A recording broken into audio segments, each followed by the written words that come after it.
Nagbabalik muli ang inyong tagapaglingkod ng mga balita at pawang katotohanan lamang. Naging mainit nga na usapin di umano sa mundo ng social media ang ginawa nga ni VP Sara Duterte.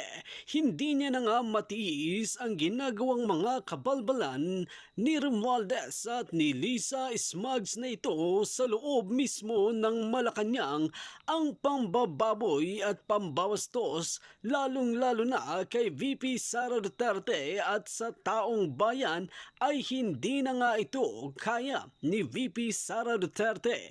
Kaya naman humiling na ito sa taong bayan na talagang tignan natin kung ano nga ba talaga ang totoong kulay ni Romualdez at Nicoting nang ito mula nga nang humingi ng tulong si VP Sara Duterte sa taong bayan ay tila nawindang at talagang hindi na nga alam ang gagawin ni Lisa Smugs at ni Romualdez na ito banat nga ng maraming netizen.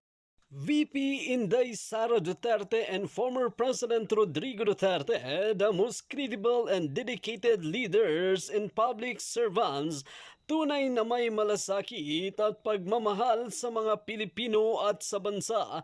God bless and keep safe always, VP Sara Duterte.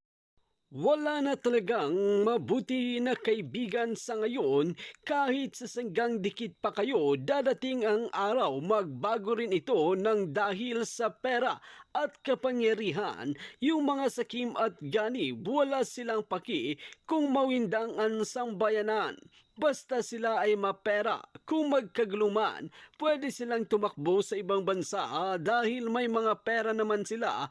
Kawawa tayo nasa laylayan. Nakapanlumo lang na may presidente nga tayo, hindi naman siya ang nasusunod. Under Disaya ang Pangulo natin, kaya nagka-leche-leche na bayan natin. Talamak ang droga, patayan, corruption sa pamahalaan.